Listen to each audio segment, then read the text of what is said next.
जय मसीह की आप सबको। आइए आज का वचन करते हैं शुरू।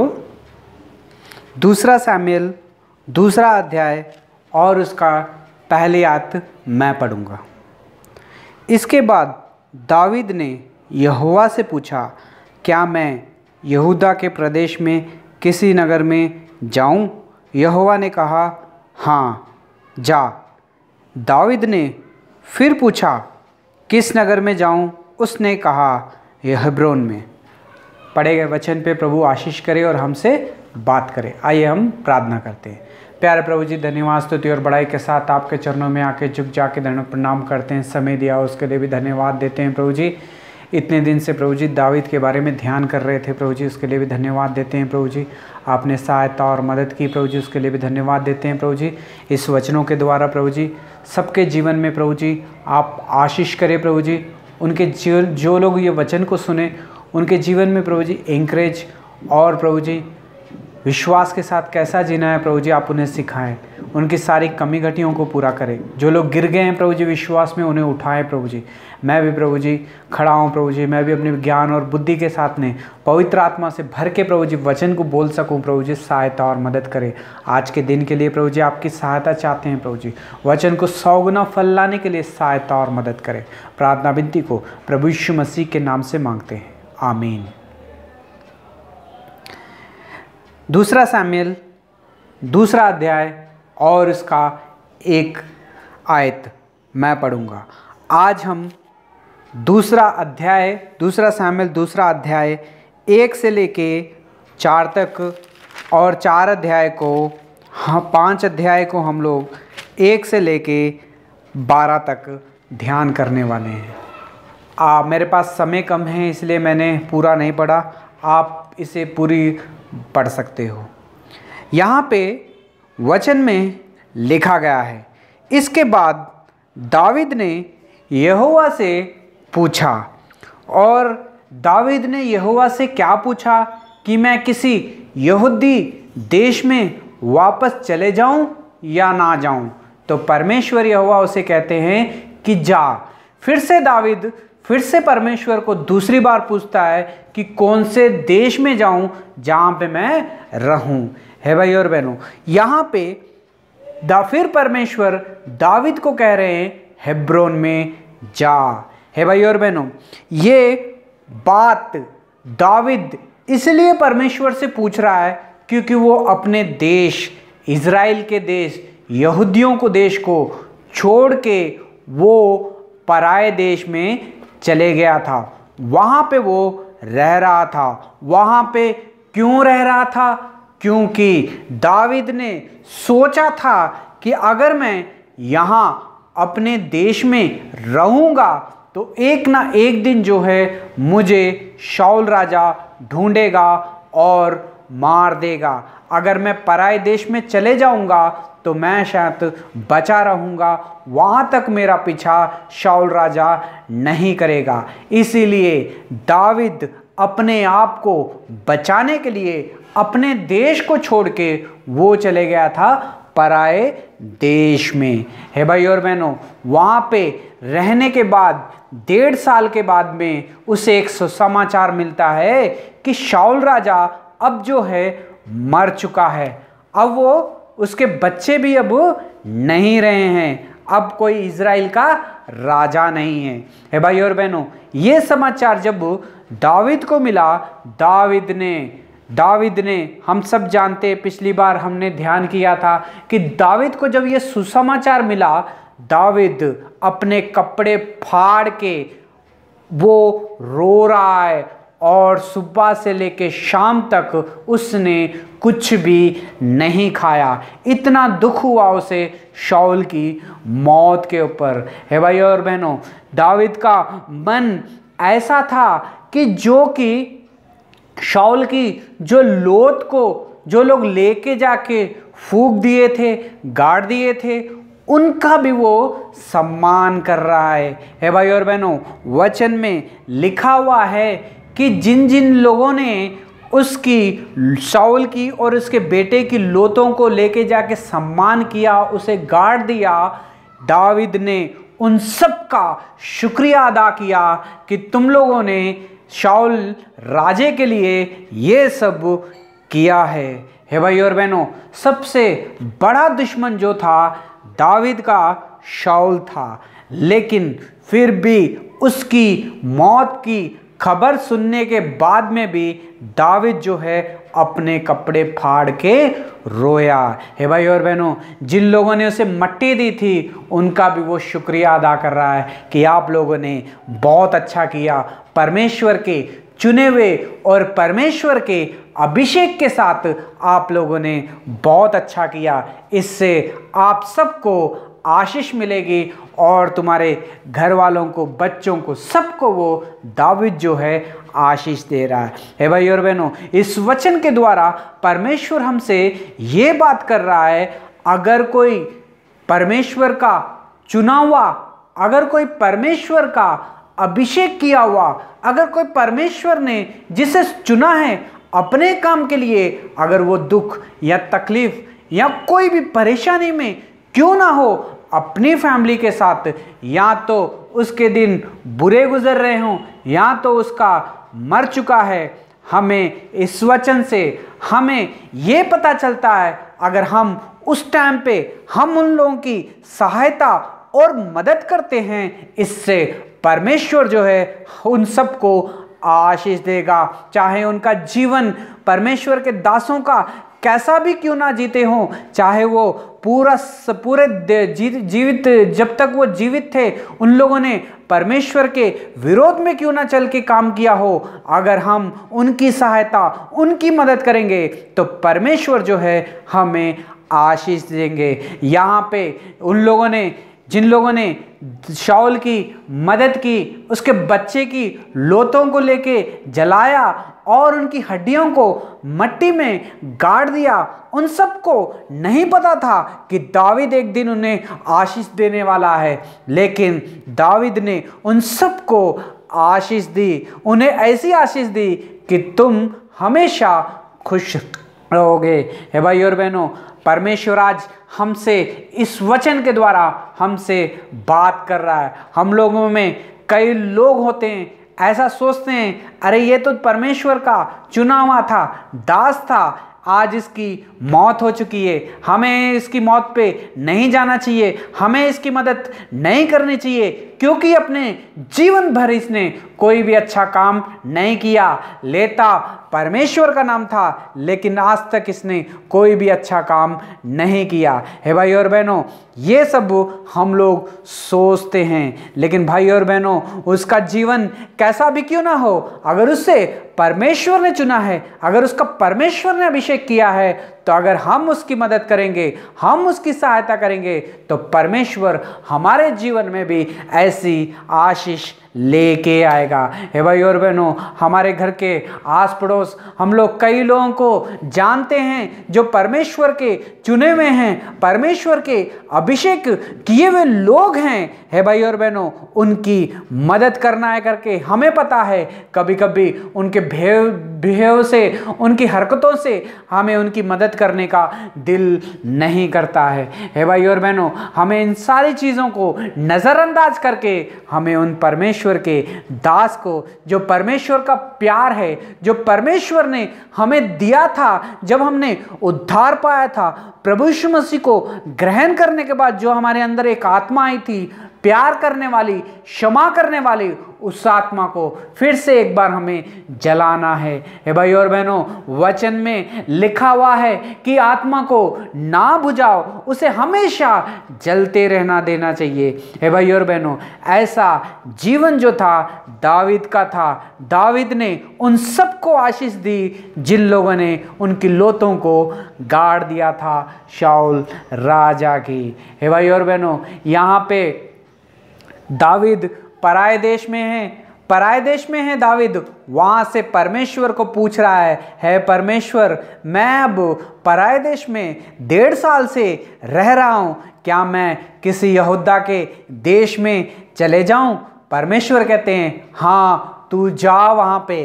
फिर परमेश्वर को दूसरी बार दावीद फिर से पूछ रहा है कि मैं कौन से देश में जाऊं। हे भाई और बहनों, परमेश्वर फिर से उसे कह रहे हैं कि तो हेब्रोन में चले जा। यहूदा के देश में जो हेब्रोन देश है वहाँ पे चले जा। फिर से पराए देश को छोड़ के दाविद अपनी 2 पत्नियों के साथ, उसके सैनिकों के साथ, उसके सैनिकों के परिवारों के साथ, सबके साथ दाविद जो है वापस आया यहूदा देश में, हेब्रोन में, जहाँ परमेश्वर ने उसे कहा था आने के लिए। है भाई और बहनों, वहाँ पे जब आया सारे यहूदी लोग इकट्ठे हुए और सारे यहूदी कहने लग गए अब तक इज़राइल का तो अब कोई राजा नहीं रहा है, इसलिए परमेश्वर ने तुझे चुना है, इसलिए तू यहूदियों पर राजा होगा करके सब बड़े लोगों ने फैसला किया और वहाँ पे आके दाविद का अभिषेक फिर से एक बार किया ताकि वह यहूदियों का राजा बन सके। है भाई और बहनों, यहाँ पे वचन में लिखा हुआ है तब यहूदी लोग आए और दाविद का अभिषेक किया और वह यहूदियों के घराने का राजा बन गया। हे भाई और बहनों, परमेश्वर ने उसे फिर से एक बार अभिषेक कराया लोगों के द्वारा। हे भाई और बहनों, ये सब कैसा हुआ दाविद के जीवन में?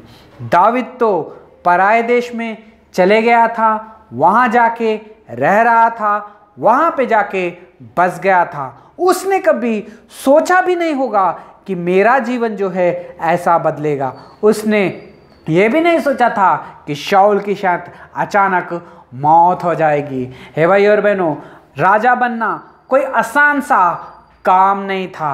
राजा बनना बहुत ही मुश्किल का काम था। हे भाई और बहनों, जब उसकी उम्र 14 या 15 साल की थी तब परमेश्वर ने उसे चुना अपने काम के लिए, उसका अभिषेक किया राजा होने के लिए और उस टाइम से परमेश्वर उसके साथ था। हे भाई और बहनों, जब परमेश्वर ने उसे चुना, उसका अभिषेक किया, तब उसके साथ परमेश्वर था। लेकिन मुश्किलें जो थी उसी दिन से उसकी शुरू हो गई थी। हे भाई और बहनों, इससे पहले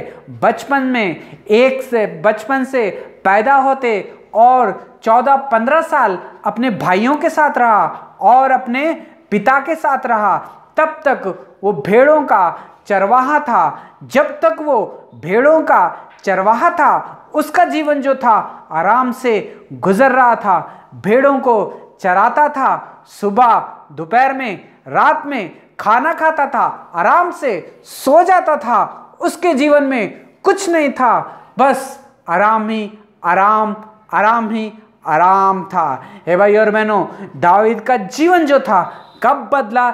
जब परमेश्वर ने उसे चुना, जब परमेश्वर ने उसका अभिषेक किया राजा होने के लिए। है भाई और बहनों, राजा होने के जब उसका अभिषेक हुआ तब से उसकी समस्या जो थी बढ़ गई। है भाई और बहनों, हम में से कई लोग हैं जो कि प्रभु यीशु मसीह को जब हम नहीं जानते थे तब हमारा जीवन जो था आराम से था। सुबह उठते थे, ड्यूटी को जाते थे, घर आते थे, खाते थे, सो जाते थे, बहुत ही आराम से गुजरता था। अच्छी सैलरी थी, सब कुछ मिलता था, सर के ऊपर छत थी, रोज मटन चिकन खाते थे और अपने बच्चों के साथ आराम से रहते थे और अच्छा सो जाते थे।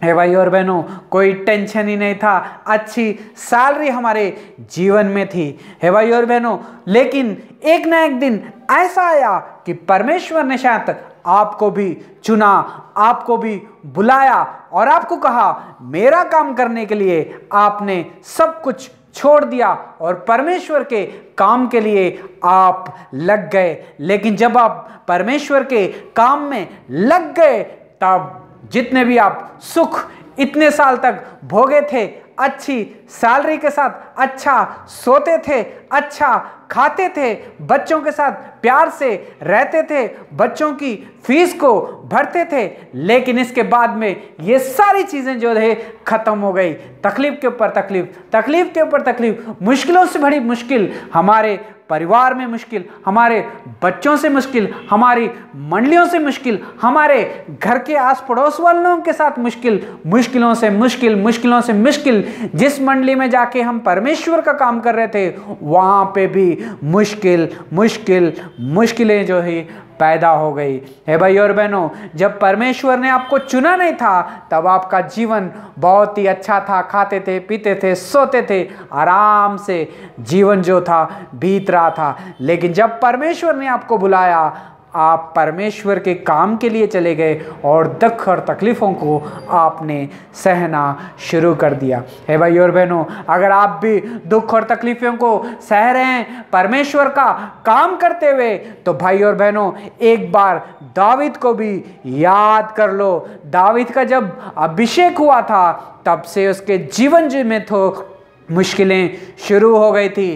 पहले गोलियात था, उसकी सबसे बड़ी मुसीबत, परमेश्वर ने उसको साथ दिया और उसने उस मुसीबत को भी हरा दिया। उसके बीच में, उसके बाद में उसके जीवन में आया सबसे बड़ी मुश्किल, शाऊल राजा था जो उसे की मारना चाहता था। हे भाई और बहनों, क्या उस टाइम पे दावीद भी सोच के ये कह सकता था, हे परमेश्वर मुझे ये राजगद्दी नहीं चाहिए, मुझे ये अभिषेक नहीं चाहिए। जब मैं अपने पिता के घर में रहता था, आराम से सोता था, खाता था, पीता था, मेरे जीवन में मुश्किल नहीं थी। लेकिन जब से आपने मेरा अभिषेक किया तब से शाऊल राजा मेरे पीछे घूम रहा है। मेरे लिए खाने के लिए मेरे लिए सोने के लिए नहीं है। मैं अपने घर में नहीं रह सकता हूं, मैं अपने देश में नहीं रह सकता हूं करके दावीद ये भी सोच सकता था। लेकिन उसने कहा, उसका भरोसा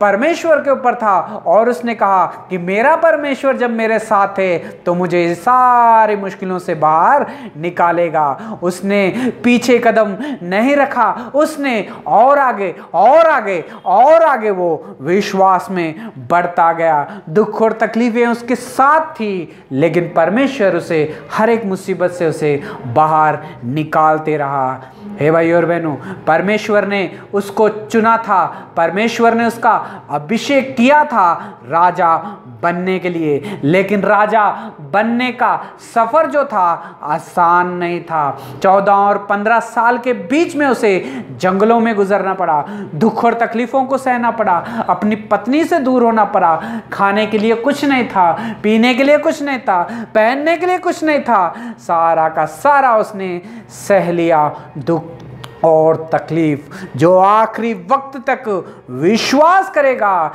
जीवन का मुकुट जो है उसी को मिलेगा। हे भाई और बहनों, दावीद ने अपनी परीक्षा दी उसने और उसमें वो सफल भी हुआ और उसमें वो पास भी हुआ। हे भाई और बहनों, आज परमेश्वर ने आपको और मुझे भी चुना है। जब हम परमेश्वर हमें चुन लेता है, हमारे जीवन में भी दुख और तकलीफ़ें बढ़ जाती हैं। कभी कभी हम भी सोचते हैं, छोड़ देते हैं परमेश्वर का काम, इसमें क्या रखा है। खाने के लिए मुश्किल है, पीने के लिए मुश्किल है, पहनने के लिए मुश्किल है, किराए देने के लिए मुश्किल है, बच्चों के फीस भरने के लिए मुश्किल है, सारी चीज़ों में मुश्किल है। पहले के जैसा जीवन मेरा नहीं था, पहले जब मेरे जीवन में परमेश्वर नहीं था सब कुछ अच्छा था करके हम सोच सकते हैं। हे भाई और बहनों, ये सोच के कभी कभी लोग परमेश्वर के काम को छोड़ देते हैं। हे भाई और बहनों, वचन में लिखा हुआ है आखिरी दम तक हम परमेश्वर के ऊपर विश्वास करेंगे तो परमेश्वर हमारे जीवन को जो है बदलेंगे।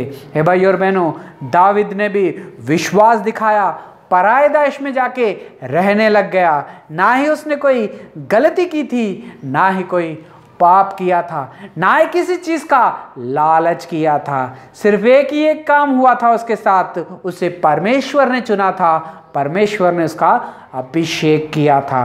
हे भाई और बहनों, आपके और मेरे जीवन से आज बहुत सारी मुश्किलें, कठिनाइयाँ हो रही होंगी परमेश्वर का काम करते हुए, लेकिन परमेश्वर एक ना एक दिन आपको भी ऊंचे के ऊपर उठाएगा। हे भाई और बहनों, यहाँ पे वचन में लिखा हुआ है कि दावीद ने परमेश्वर ने पूछा कि मैं कहाँ जाऊँ, तो परमेश्वर ने दाऊद से कहा कि तू हेब्रोन में जा। जब हेब्रोन में गया तो सारे यहूदियों ने, बड़े लोगों ने मिलके उसका अभिषेक किया और उसे राजा बनाया। और मुश्किल के दिन जो थे वहाँ से दाऊद के खत्म हुए। हे भाई और बहनों, कितने साल तक उसने परीक्षा दी, कितने साल तक वो जंगलों में रहा, ना ही उसके पास कुछ नहीं था। हे भाई और बहनों, 7 साल तक उसने यहूदियों के ऊपर राज्य किया हेब्रोन में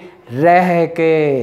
हे भाई और बहनों, जब हम वचन अध्याय 5 पे आते हैं यहाँ पे, तब इजरायली के सब गोत्र के दाऊद के पास हेब्रोन में आकर कहने लगे, सुन, हम लोग तो एक ही मांस के हैं। हे भाई और बहनों, तब 7 साल के बाद में, जो पहले तो वो यहूदियों का राजा था, बाद में 7 साल के बाद में काफ़ी लोगों ने देखा, इजरायलियों ने, जो वहाँ के बड़े थे, प्रधान थे, ये सारे के सारे हेब्रोन में दाऊद के पास आए। दाऊद के पास आके कहने लग गए, हम सब तो एक ही हैं, एक ही हमारा परमेश्वर है। परमेश्वर ने तुझे चुना था कि तू इज़राइल का प्रधान हो और इन्हें चलाए। इससे पहले शाऊल भी हमारा राजा था, लेकिन हमें चलाने वाला तो तू ही था।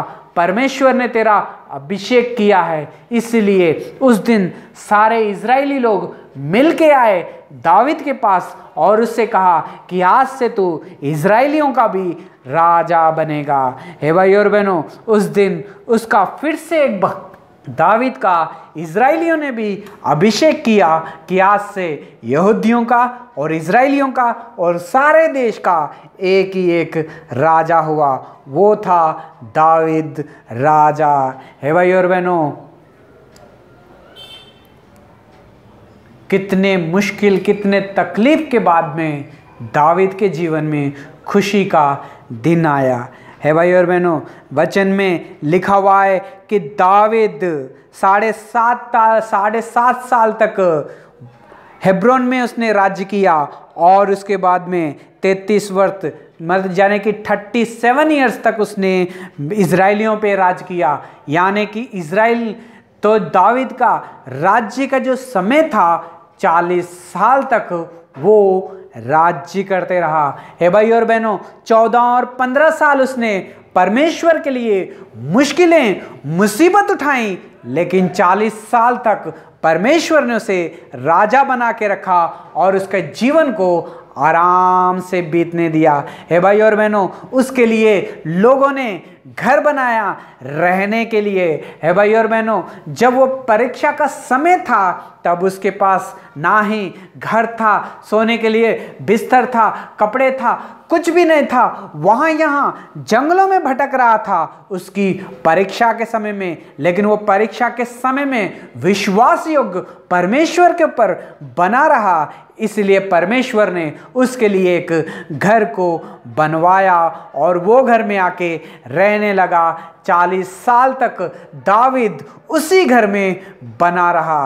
हे भाई और बहनों, परमेश्वर ने उसे इस तरह की आशीष दी। हे भाई और बहनों, दाऊद ने एक नगर को जीत लिया यबूसियों से लड़के, इसलिए उस देश का नाम भी दाऊदपुर पे रखा गया और उसी नगर में दाऊद भी रहने लगा। हे भाई और बहनों, वचन में लिखा हुआ है, और दाऊद की बड़ाई अधिक होती गई और सेनाओं का यहोवा उसके संग संग रहा। हे भाई और बहनों, सारी दुनिया में उसका नाम जो है फैल गया कि परमेश्वर का दास दाऊद राजा है, अच्छा राजा। उसकी अच्छाई और उसकी बड़ाई जो है सारे देश में फैलते गई और परमेश्वर उसके साथ था। हर एक काम में वो उसके साथ रहता था।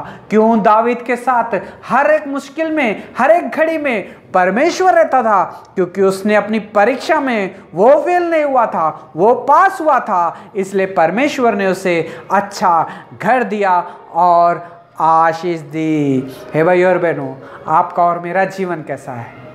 परमेश्वर ने हमें चुना है, परमेश्वर ने हमें बुलाया है, परमेश्वर ने हमें अपना काम करने के लिए बुलाया है, उसकी महिमा करने के लिए बुलाया है, तो इसमें दुख और तकलीफ जो है होगी ही होगी।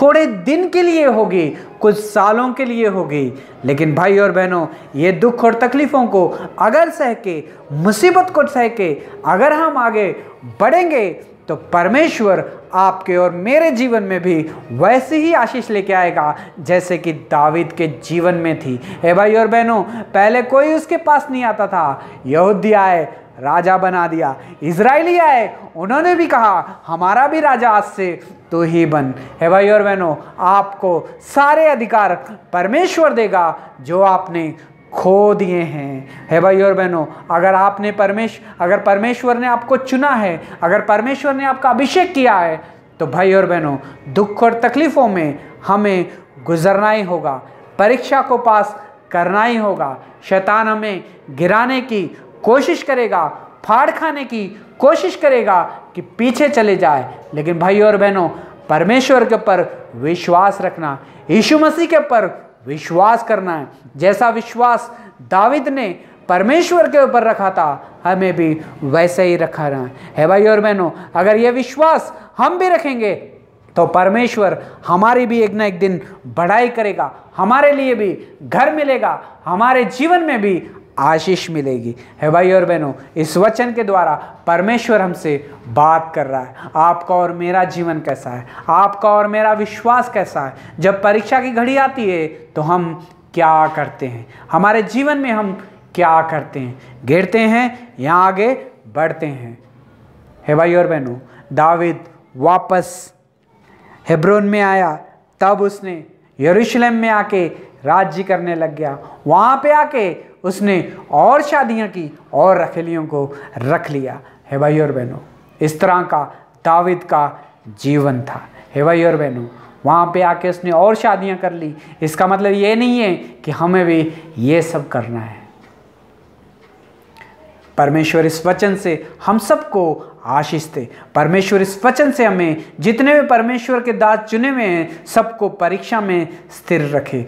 परमेश्वर इस वचन से हमें आखिरी तक विश्वास रखने में सहायता और मदद करे। अगर हम आखिरी तक दावीद के जैसा विश्वास रखेंगे, जैसा दावीद राजा बना, परमेश्वर हमें भी एक दिन सब कुछ वो देगा जो उसके ऊपर विश्वास करते। हमारी सारी कमी घटियों में वो परमेश्वर हमें पूरा करेगा। दावीद के साथ भी परमेश्वर उसके दुख और तकलीफ़ों में और उसके अच्छे दिनों में और बुरे दिनों में भी परमेश्वर उसके साथ था। वैसे ही हमारे जीवन में भी दुख और तकलीफ़ों में, बुरे दिनों में, अच्छे दिनों में भी परमेश्वर ही हमारे साथ होगा। परमेश्वर इस वचन से आप सबको आशीष दे। God bless you all.